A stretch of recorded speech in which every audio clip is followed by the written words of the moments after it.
Terima kasih Anda masih bersama kami di Kompas Petang, saya Cynthia Rompas. Saudara Capres Ganjar Pranowo menyebut wacana 40 kementerian Presiden terpilih Prabowo Subianto tidak sesuai undang-undang. Kata Ganjar, menambah jumlah kementerian menjadi 40 melanggar ketentuan. Karena undang-undang telah membatasi jumlah kementerian paling banyak 34. Kata Ganjar, kalau ingin mengakomodasi jatah untuk pendukung, tempatnya bukan di kementerian. Menurut Ganjar, lebih baik kabinet diisi kalangan ahli atau kabinet Zaken. Setahu saya undang-undang itu sudah membatasi jumlahnya. Maka kalau lebih dari itu pasti tidak cocok atau tidak sesuai dengan undang-undang. Maka yang mesti kita ingatkan bahwa dalam politik akomodasi tidak bisa kita melanggar ketentuan. Maka kalau mau mengakomodasi dari kelompok-kelompok yang sudah mendukung, tentu tempatnya tidak di situ. Yang paling bagus itu kabinetnya adalah Zaken kabinet atau kabinet ahli dan efisien yang bisa merespon perubahan global yang sekarang sangat turbulence begitu. Dalam acara di Fakultas Hukum UII Yogyakarta, Cawapres sekaligus Guru Besar Hukum Mahfud MD juga merespon wacana penambahan jumlah kementerian. Kata Mahfud, setiap usai pemilu jumlah kementerian kerap bertambah. Ia khawatir semakin banyak kementerian akan semakin banyak sumber praktik korupsi. Menurut Mahfud, jumlah kementerian sebaiknya diperkecil. Kementerian koordinator juga tidak harus ada.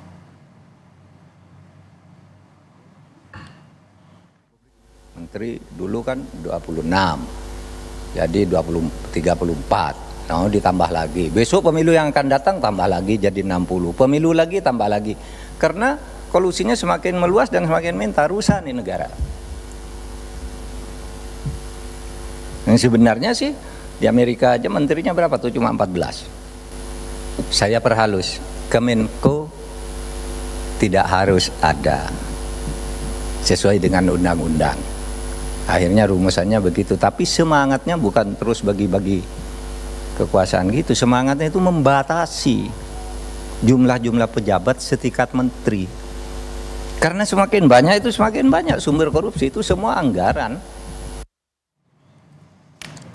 Menanggapi kritik Ganjar soal penambahan kementerian, Wakil Ketua Umum Partai Gerindra Habibur Rahman bilang penambahan pos kementerian tidak melanggar undang-undang karena bisa diubah melalui legislative review atau proses legislasi maupun lewat judicial review di Mahkamah Konstitusi. Namun kata Habibur Rahman, jadi tidaknya menambah kementerian menjadi tergantung kebijakan presiden terpilih. Ya, saya belum tahu apakah akan ada penambahan kementerian untuk kabinet Pak Prabowo. Tapi kalau toh ada usulan untuk penambahan kementerian, tentu ketentuan undang-undangnya bisa disesuaikan dengan ketentuan konstitusi. Tinggal nanti kita lihat situasinya seperti apa. Kalau memang dirubah bisa lewat legislative review, lewat perubahan, atau mungkin juga bisa judicial review ya, yang paham dan tahu betul kepentingan berubah atau tidaknya adalah presiden terpilih. Kita tunggu saja. Wacana presiden terpilih Prabowo Subianto menambah pos kementerian hingga 40 terus menuai kritik. Tak hanya soal jumlah yang melebihi ketentuan undang-undang, namun penambahan kementerian diduga untuk mengakomodasi pendukung dan calon pendukung koalisi besarnya.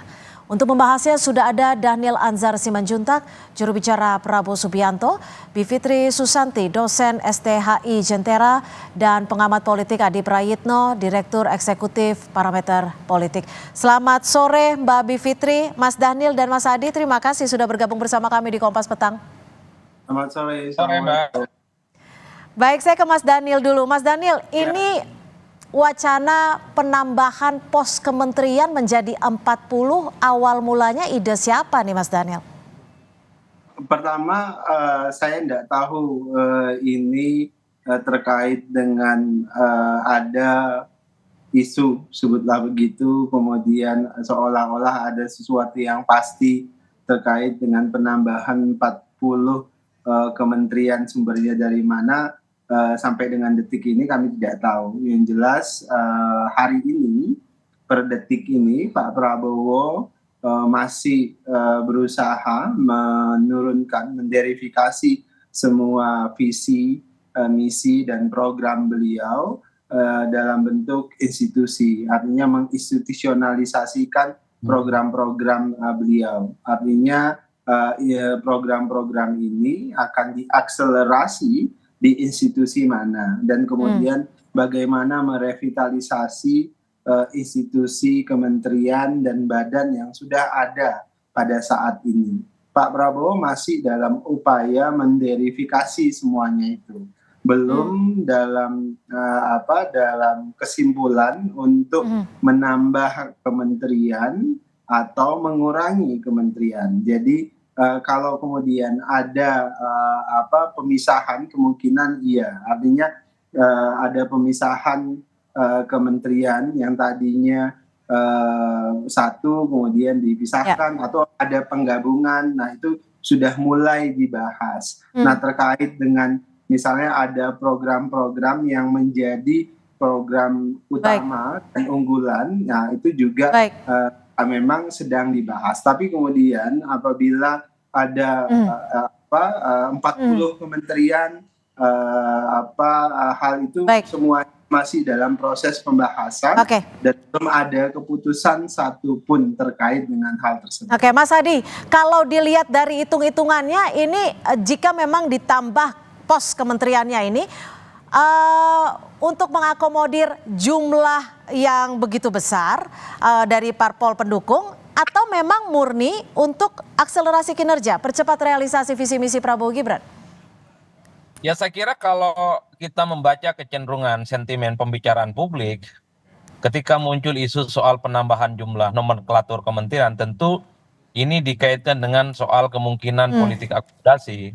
Karena kan ada intensi paslon nomor 2 ini kan akan mengajak partai-partai politik lain di luar partai pendukung nomor 2 yang saya kira memang membutuhkan postur dan komposisi kabinet yang jauh lebih banyak dibandingkan dengan sebelumnya. Saya kira dalam konteks itulah kemudian menjadi perdebatan-perdebatan publik yang dia khawatirkan dengan penambahan kementerian ini bukan akselerasi kinerja yang sebenarnya bisa jauh lebih meningkat, tapi justru akan menjadi benalu karena memang satu ini akan membebani anggaran negara, yang kedua secara birokrasi akan semakin gemuk dan akan semakin tambun. Oke, tapi ditahan dulu di situ Mas Hadi. Kalau dihitung-hitung 34 cukup tidak untuk mengakomodasi para pendukungnya nih? Saya kira mestinya cukup ya. Tentu dengan mengurangi komposisi jatah menteri dari kalangan profesional. Belakangan ini kan orang kemudian mulai bicara, termasuk calon wakil presiden yang definitif terpilih itu, Gibran, bicara tentang bahwa kabinet di masa yang akan datang dari kalangan profesional juga akan banyak. Bagi saya saat ini sudah nggak relevan membandingkan dari profesional dan dari partai politik. Justru melihat yang dari kalangan profesional itu kinerja politiknya nggak terlampau bisa diharapkan. Mungkin hanya akan kita lihat satu atau dua dari kalangan profesional, tapi betul-betul bekerja secara maksimal. Bahkan kalau setahu saya, menteri dari kalangan profesional selama ini juga kan bagian dari titipan-titipan dari partai politik tertentu, terutama partai-partai yang saat ini memenangkan pertarungan. Bahkan kita tahu Mbak, bahwa partai-partai dari kalangan profesional per hari ini adalah mereka yang sebenarnya inline, punya kedekatan dan punya backing politik dengan partai-partai, terutama partai pemenang pemilu. Kalau kita cek satu persatu, misalnya Sri Mulyani, Retno, Basuki, Teten Mas Duki, dan seterusnya, adalah mereka yang sebenarnya tidak terlampau berdiri sendiri, tidak lahir dalam ruang hampa. Tapi publik taunya sosok-sosok profesional ini adalah mereka yang sebenarnya punya kedekatan dengan partai, terutama partai penguasa, dan dekat dengan presiden. Termasuk PSN, yang termasuk misalnya yang jadi Menteri BUMN adalah mereka yang saya kira tarikan politiknya itu dekat dengan penguasa dan pemenang pemilu. Jadi bagi udah nggak relevan lagi. 34 menteri saya kira ideal. Postur ini bagi saya adalah postur yang ramping, tinggal dikurangi aja dari kalangan profesional sehingga seluruh kepentingan politik dari partai bisa diakomunikasi dengan baik. Oke, Mbak Bivitri, kalau berdasarkan peraturan perundang-undangannya bisa tidak untuk menambah pos kementerian ini? Undang-Undang Kementerian Negara pasal 15 mengatakan maksimal 34 kementerian. Nah, tapi kalau tadi kita dengar wawancaranya Bang Habib tadi ya, bilangnya diubah saja undang-undangnya. Ya tentu saja kalau bicara undang-undang bisa diubah sih bisa saja ya. Kita tahu mau undang-undang mineral batu bara kayak apa saja bisa diubah kapan saja. Tapi kan persoalannya apakah perlu atau tidak dalam konteks hari ini. Dan kita harus lihat juga dari segi proses pembentukan peraturan perundang-undangan, itu juga ada undang-undangnya 12 2011, dikatakan bahwa dari perencanaan itu sudah harus ada undang-undangnya. Nah, saya sudah cek, memang benar dalam prolegnas 5 tahunan, revisi Undang-Undang Kementerian Negara itu ada, tapi untuk prioritas tahun ini sebenarnya tidak ada.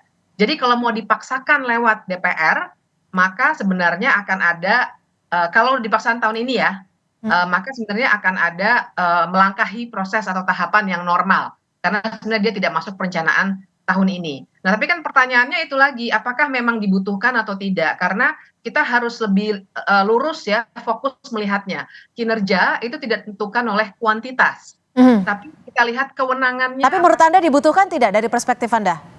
Menurut saya sih tidak perlu 30, kita bandingkan aja tadi seperti juga kutipannya Prof. Mahfud tadi ya, 15 orang saja untuk di Amerika Serikat yang jumlah penduduknya hampir sama dengan Indonesia dan secara geografis juga luasnya sama. Jadi poinnya adalah kewenangan, bukan soal kuantitasnya berapa. Kalau bicara kuantitas berarti kita bicara dalam konteks yang Mas Adi sampaikan tadi. Jangan-jangan kita membicarakan konteks pembagian kekuasaan saja, bukan pelayanan publik. Oke, gimana Mas Daniel menjawab itu? Konteks bagi-bagi kekuasaan. Ingin dibangun Pak Prabowo adalah sektor-sektor, bidang-bidang yang memang ingin diakselerasi, itu saja. Dan Pak Prabowo memang ingin fokus pada beberapa sektor yang menjadi unggulan yang selama ini ingin diakselerasi oleh Pak Prabowo. Itu pertama. Kemudian kedua, tentu kita pahami betul bahwasannya kita membutuhkan tim kerja yang efektif dan memang tidak terlalu memberatkan keuangan negara. Dan institusionalisasi yang ingin dibentuk, misalnya ada pemisahan segala macam, itu yang diukur tentu adalah efektivitasnya. Kemudian yang ketiga, dalam pembentukan kabinet kali ini, kalau kita bikin syarat, Pak Prabowo itu bikin beberapa syarat, tapi ada 2 syarat utama. Dan yang pertama itu adalah integritas, artinya siapapun, baik itu dari unsur partai maupun dari unsur non partai, yang diajukan kepada Pak Prabowo itu harus memenuhi syarat integritas, karena beberapa kali dalam berbagai kesempatan Pak Prabowo selalu menyampaikan bahwasannya beliau ingin memastikan praktek pemerintahan yang bersih, pemerintahan yang anti korupsi. Artinya mereka-mereka yang berintegritas itu mendapat ruang yang lebih luas untuk berada di kabinet Pak Prabowo. Kemudian yang kedua tentu adalah kompetensi. Ini tadi yang disebut kabinet ahli dan sebagainya. Jadi saya sepakat tadi dengan yang disebut oleh Mas Adi. Tidak penting sebenarnya kami melihat apakah dia orang partai atau non partai. Yang terpenting dari semua itu dia punya kompetensi, dan kompetensi itu lalu apakah partai politik. Lalu apakah jika sudah memenuhi syarat kompetensi dan lain-lain hal yang seperti disyaratkan oleh Prabowo Subianto, kemauan ini akan untuk mengakomodir? Kita akan kembali membahasnya selepas jeda. Tetap bersama kami di Kompas Petang. Kita juga masih membahas soal wacana adanya penambahan pos kementerian menjadi 40 di pemerintahan Prabowo Gibran. Saya akan ke Mas Adi. Mas Adi, kalau Anda melihatnya, jika wacana ini memang betul terjadi, apakah ini menjadi merupakan dampak dari koalisi gemuk yang memang banyak sekali yang mendukungnya? Belum lagi ada partai-partai kecil, belum lagi dari pihak-pihak tertentu yang sudah dalam tanda kutip menitipkan nama. Ya, saya kira sebenarnya sekalipun ada koalisi gemuk ya, koalisi-koalisi yang ada penambahan dari partai yang kalah dalam pemilu, saya kira memang tidak harus menambahkan jumlah kementerian, Mbak. Bagi saya rumusnya sederhana, jadi kalangan profesional itulah yang kemudian harus dipangkas untuk digantikan dengan menteri-menteri yang kalah dari partai politik lain di luar pendukung nomor 2. Jadi itu jauh lebih efektif dan jauh lebih efisien. Nah, lalu bagaimana untuk mengakomodirnya kalau di luar kementerian? Kan sebenarnya sederhana. Sebut saja misalnya Gerindra itu menterinya 8 atau 10. Setelah itu Golkar ada 6. Demokrat ada 3, kemudian misalnya PAN ada 3 ataupun 4, baru setelah itu tambah partai-partai yang lain. PKB dapat 2, Nasdem dapat 2, PKS dapat 2, masih banyak Mbak jatah menteri yang lain. Kuncinya kurangin pihak-pihak yang selama ini tidak punya kontribusi apapun.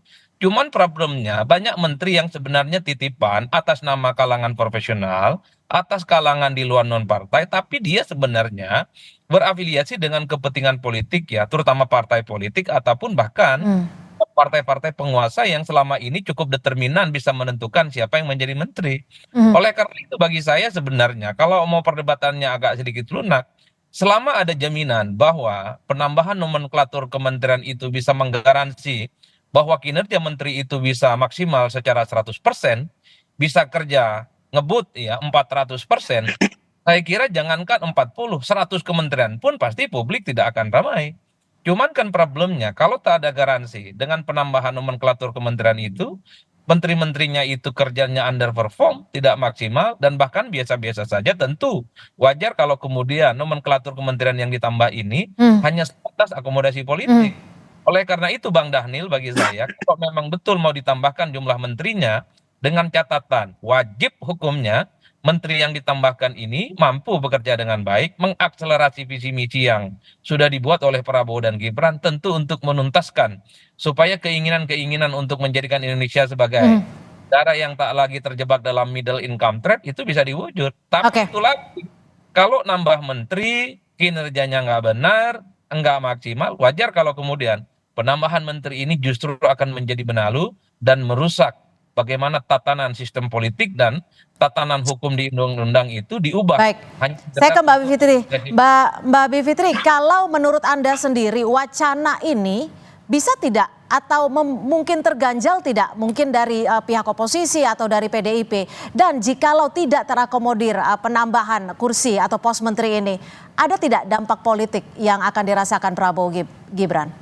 Ya, yang pasti terganjal sih jelas sangat mungkin karena situasi dari segi formalnya tadi ya, belum ada perencanaannya dan lain sebagainya. Dan upayanya sebenarnya sekarang tengah dilakukan, makanya direkrut rame-rame. Ini tinggal yang kita semua bisa dengarkan, tinggal PDI Perjuangan sebenarnya yang masih bertahan, yang lainnya sudah mau mendekat semua. Tapi bagaimanapun memang ada satu persoalan besar di situ, karena publik juga menyorotinya dengan penuh perhatian begitu ya. Nah, tapi ada jalan keluar lainnya yang juga dari sekarang mesti kita perkirakan, yaitu Mahkamah Konstitusi. Hmm. Karena sekarang kita tahu sudah tercermin juga melalui putusan 90 yang heboh itu, Mhm. bahwa mengubah undang-undang pun bisa melalui Mahkamah Konstitusi sekarang. Saya tidak setuju itu, tapi itulah yang sudah terjadi berkali-kali. Nah, itu mungkin jadi jalan keluar lainnya. Makanya saya kira bagus sekali ada diskusi malam hari ini justru untuk mengingatkan publik semuanya bahwa ini bukan persoalan kecil loh, bukan main jumlah mau 34 atau 40 berapa, tapi ini adalah persoalan bagaimana nanti anggaran negara kita yang sebenarnya lagi juga menghadapi banyak tantangan ya dengan krisis ekonomi segala macam, utang yang luar biasa besar, Ya. kemudian harus dialokasikan untuk penggabungan maupun maksud saya malah pemisahan kementerian yang implikasi anggarannya luar biasa besar, implikasi kepegawaiannya juga besar, dan kita akan menjadi sebuah birokrasi yang sangat gemuk dan bisa jadi malah akibatnya bukannya efektivitas, tapi bisa jadi pelayanan publik malah tidak terjamin karena ada potensi tumpang tindih kewenangan. Itu Oke. juga yang harus dibaca dalam situasi manajemen atau hukum administrasi negara. Oke, Mas Dhanil, terakhir, sebenarnya seberapa serius sih wacana penambahan pos kementerian ini, dan bagaimana Anda menanggapi pernyataan dari Mahfud MD yang menyatakan jika kebanyak pos kementerian justru makin besar pula peluang korupsi? Ya, pertama tadi saya sebutkan ini dalam proses pembahasan dan tidak ada satupun keputusan yang sudah dibuat oleh Pak Prabowo terkait dengan penambahan jumlah kementerian. Yang ada adalah Pak Prabowo sedang berusaha menderifikasi semua program dan visi beliau dalam bentuk institusionalisasi program-program tersebut. Itu pertama. Kemudian kedua, kritik terkait dengan semakin besarnya birokrasi, semakin besarnya lembaga kementerian, lebih banyaknya lembaga kementerian kemudian besar juga potensi korupsi, saya bersepakat dengan hal tersebut. Nah, oleh sebab itulah makanya Pak Prabowo sangat berhati-hati terkait dengan menderifikasi program-program beliau dalam bentuk institusionalisasi. Baik. Jadi apa yang disampaikan oleh pengamat, apa yang disampaikan oleh Pak Mahfud dan sebagainya tentu akan diperhatikan oleh Pak Prabowo dengan baik. Baik, terima kasih Mas Daniel Anzar Simanjuntak, juru bicara Prabowo Subianto, Mbak Bivitri Susanti, dosen STHI Jentera, dan juga Mas Adi Prayitno, pengamat politik yang juga Direktur Eksekutif Parameter Politik Indonesia. Terima kasih, selamat sore.